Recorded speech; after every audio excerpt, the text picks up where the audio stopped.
Oi pessoal, tudo bem? Eu sou o Gustavo, esse é o canal Redes e Poder no Sistema Internacional e hoje a gente vai falar um pouquinho sobre o conceito de guerra de agressão.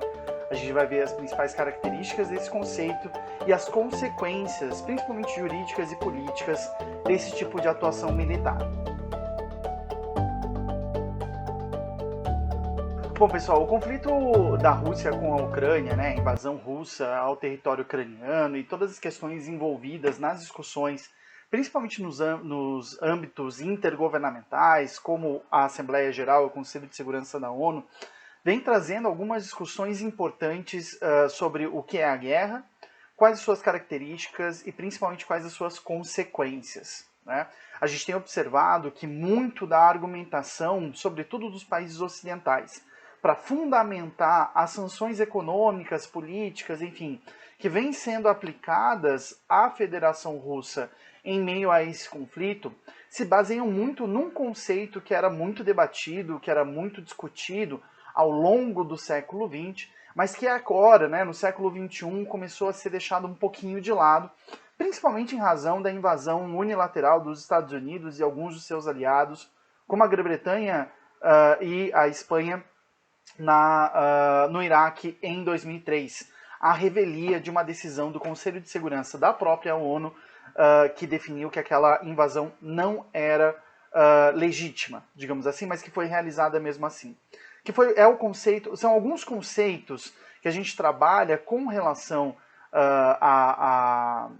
com relação às guerras, os conflitos internacionais, que vão desde expressões em latim, que a gente se acostuma a ver retomarem em seu lugar agora mais recentemente, como casus belli, ius in belli, ius pro bello, enfim, a gente percebe aí algumas discussões de caráter mais filosófico e político, mas sobretudo discussões de caráter jurídico, que tem impacto e importância muito grande na formatação da arquitetura internacional que estabelece, seja limites, seja consequências para esse tipo de prática quando adotada por parte dos países. E no caso do tema de hoje, eu queria abordar em específico esse conceito de guerra de agressão. Esse é um conceito que está, de uma forma ou de outra, inscrito na Carta das Nações Unidas de uma forma negativa. O que eu quero dizer com isso? Na Carta das Nações Unidas fica estabelecido que, e isso foi muito mobilizado, seja pelos Estados Unidos, mas principalmente pela Ucrânia, nas suas argumentações diante da Assembleia Geral, do Conselho de Segurança, enfim, que os membros das Nações Unidas, ao aderirem à organização, eles vão, de uma forma ou de outra, começar a adotar práticas, privilegiar práticas de decisão pacífica de conflitos e vão, de uma forma ou de outra, recusar o direito de utilizar a força na solução de controvérsias que tenham com outros membros da ONU. Tá? Essa delimitação institucional ela é muito importante, porque a gente tem que lembrar que pode ser, a ONU, embora já a partir da minha geração ela tenha se tornado esse grande símbolo de uma organização que reúne todos os países do mundo, a ONU ela abre espaço para que haja estados ao redor do mundo que não sejam parte da própria organização. A gente tem que lembrar que, para além dos fundadores, que em 45 se reuniram em São Francisco e que a partir de 48 começaram a institucionalizar cada vez mais a ONU, a Organização das Nações Unidas, ao longo do século XX, também no começo do século XXI, nas últimas décadas, vários países entraram numa organização que já estava estabelecida. Como é o caso, por exemplo, mais recentemente, do Sudão do Sul, que é um país reconhecido, o último país a se tornar independente reconhecido pela ONU, cuja independência foi em 2011. Um dos elementos da paisagem política que trabalha um pouco, que tem um impacto muito importante nessa invasão russa ao território ucraniano, tem a ver justamente com o Kosovo, que foi um país reconhecido pela ONU, mas que é reconhecido por alguns países, mas cujo processo de independência foi todo guiado por instituições ligadas à ONU. A instituição ainda não reconhece o Kosovo, assim como não reconhece a Ossétia do Sul, a Abcásia, que são territórios do norte da Geórgia que a Rússia não chegou a anexar, mas onde tem tropas e controla de fato o território desde o mesmo ano de 2008. Bom, Tendo em vista esse princípio de resolução pacífica de controvérsias por parte da ONU, que está inscrito na Carta das Nações Unidas, a gente percebe essa questão da negatividade da guerra de agressão. Tá? Então, só para a gente definir um pouquinho melhor o que seria uma guerra de agressão. Uma guerra de agressão é aquilo que está sendo muito utilizado pelos Estados Unidos como um motivo retórico. Uma guerra que resulta de uma opção consciente política por parte de algum governante de algum país. Né? Uma guerra de agressão é justamente uma guerra que é feita contra outro país. Então, nesse sentido, ela se diferencia, por exemplo, de guerras civis, que geralmente estão relacionadas a ocupar, por parte de facções políticas e militares dentro de um país, ocupar a posição de liderança do governo. Né? Então, trata-se de uma guerra. Quando a gente fala de guerra de agressão, a gente está falando de guerras intraestatais, né, entre estados conformados, entre as suas forças armadas, que podem envolver outros grupos militares e paramilitares também, mas que tem a ver com as relações entre um governo e outro. Né? E essa guerra de agressão, ela é uma guerra justamente feita contra algum outro país para que haja algum tipo de resultado.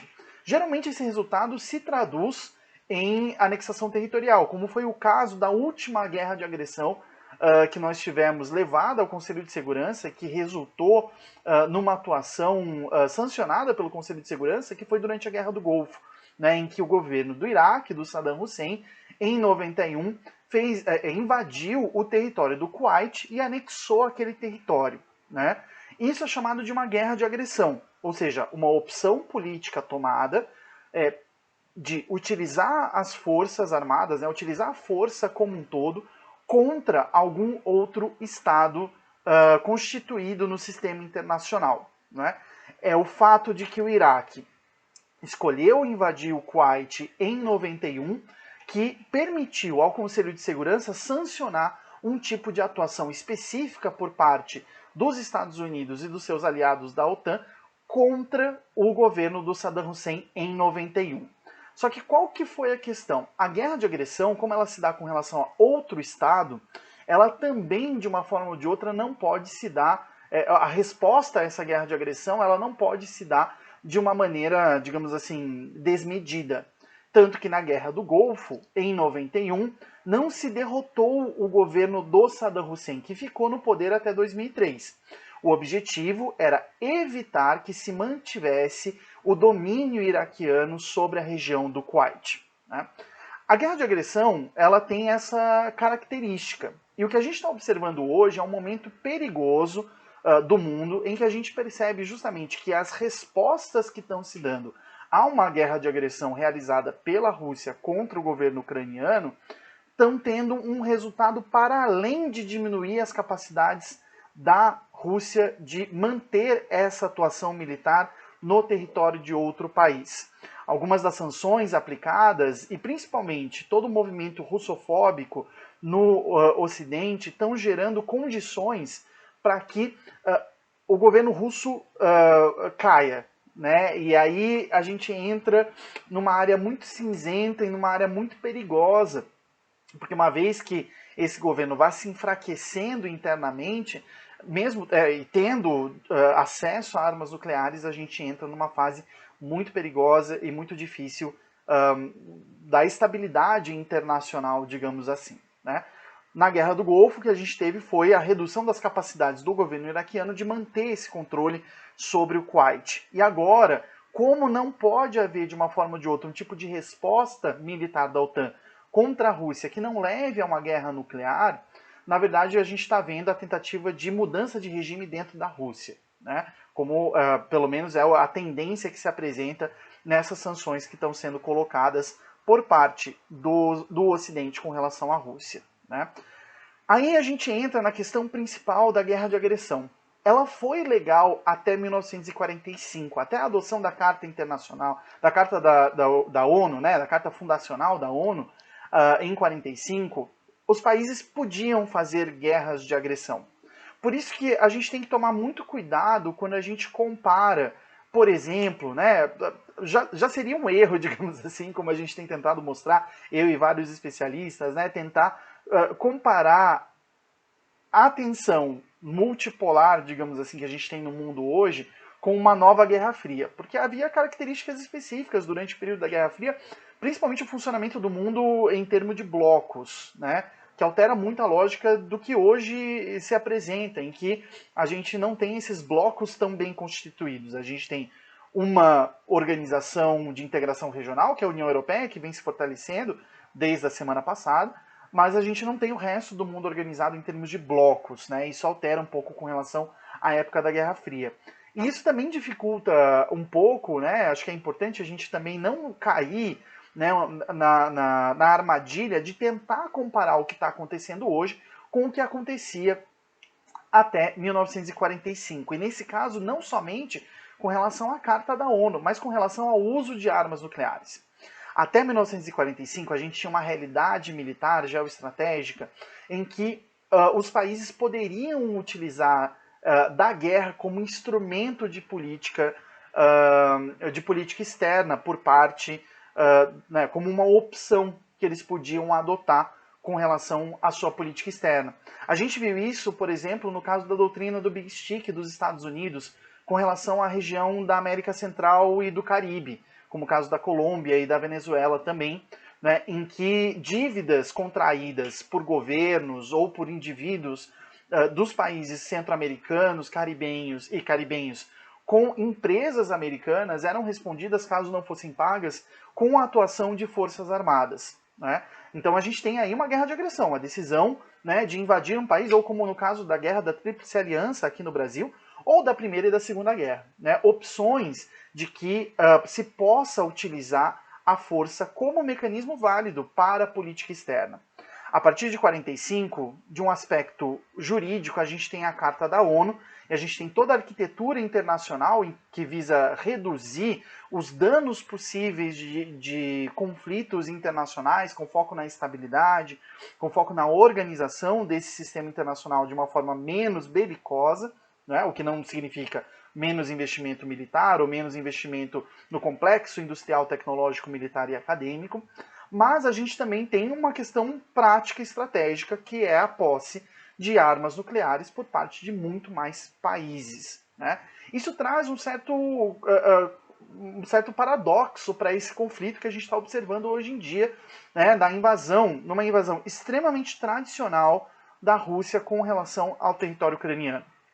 As opções que a gente vem vendo, né, que estão sendo tomadas de forma estratégica, e inclusive essas notícias rotineiras com relação à aproximação de tropas russas com relação a usinas nucleares ucranianas, né, que volta e meia aparecem aí como potenciais fontes de acidentes nucleares, de poluição nuclear, enfim, de forma bem significativa, né, que podem impactar outros países ali na região, demonstram que as estratégias e as táticas que os russos estão adotando com relação ao território ucraniano são justamente estratégias de controle das principais vias de circulação e das principais fontes de recurso, principalmente energético, para o governo ucraniano, tendo como objetivo um objetivo bem clausewitziano, né, lá do Karl von Clausewitz, do século XIX, né, o grande teórico da guerra do século XIX, que é obter um resultado político por meio do uso da força. E isso, de uma forma ou de outra, é possível, esse retorno a táticas mais antigas, por causa desse guarda-chuva nuclear, né? Ou seja, o fato de que outros países, de uma forma ou de outra, têm que calcular muito bem a sua intervenção e têm que dar um peso muito maior à diplomacia do que ao uso de forças como resposta a esse conflito, a essa agressão, né? A essa opção deliberada pelo uso da força para resolver alguma controvérsia que a Rússia está aplicando nesse momento com relação à Ucrânia. Então acho que é muito importante a gente observar e entender um pouquinho mais, não só desse conceito, mas também das consequências políticas, militares e jurídicas dele. Esse foi um vídeo rápido hoje, tentei fazer um vídeo mais curtinho, aí quase 15 minutos, só para a gente atualizar um pouco essa situação.